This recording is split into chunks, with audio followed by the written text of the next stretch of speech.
Shalom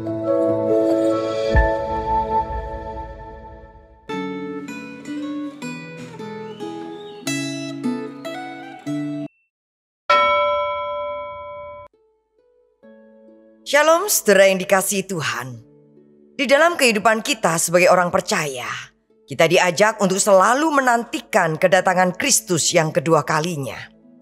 Renungan Gema hari ini mengambil sebuah tema, menanti sambil berjaga-jaga. Melanjutkan kitab Injil Lukas pasal 12 ayat 35 sampai 59. Sebuah perenungan bersama yang mengajak kita untuk menanti kedatangannya dengan sikap yang benar, yaitu berjaga-jaga dan setia. Sebelumnya, mari kita berdoa.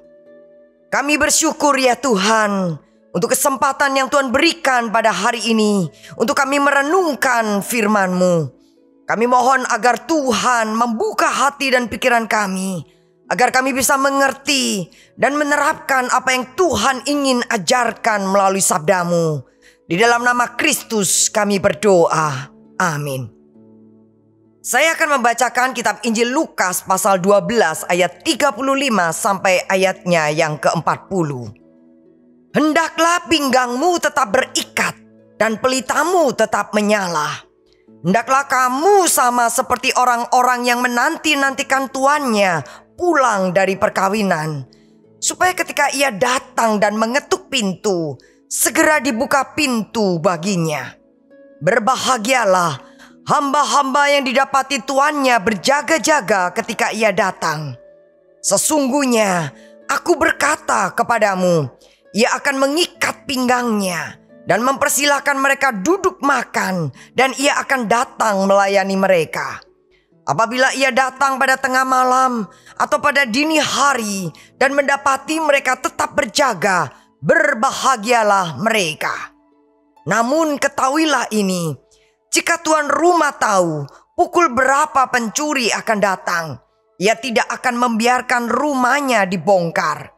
Hendaklah kamu juga siap sedia, karena Anak Manusia datang pada saat yang tidak kamu duga.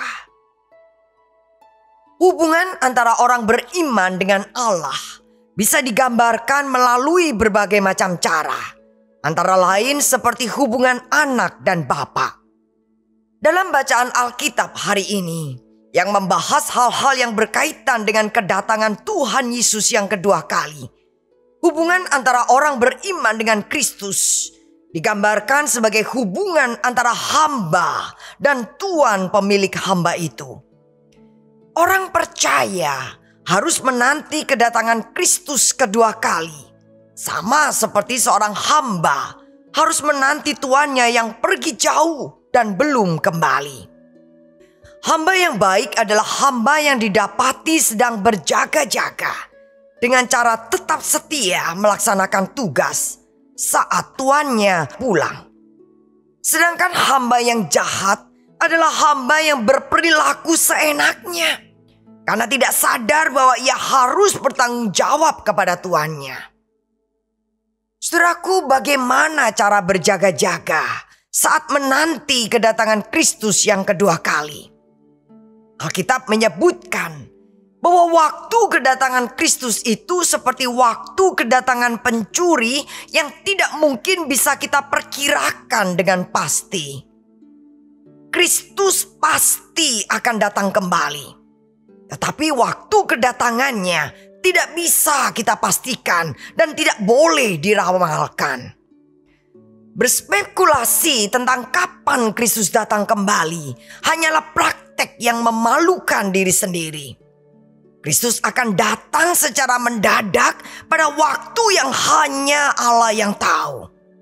Oleh karena itu, berjaga-jaga harus kita lakukan dalam jangka panjang. Bukan seperti mengadakan acara pada waktu yang spesifik. Berjaga-jaga berarti bahwa kita harus dengan setia melaksanakan tugas yang telah diberikan oleh Tuhan Yesus. Dan tugas itu harus kita gali di dalam firman-Nya. Berjaga-jaga berarti bahwa selama menanti, kita tidak boleh melakukan hal-hal yang tidak berkenan di hati Allah. Ada orang yang terlalu bersemangat menanti kedatangan Kristus, lalu ia menjual semua hartanya, lalu pindah ke Yerusalem untuk menanti kedatangan Tuhan Yesus di sana. Cara menanti kedatangan Kristus seperti ini harus dihindari. Karena berbuat seperti itu berarti kita mengabaikan tugas yang diberikan Allah yang seharusnya kita lakukan dengan setia.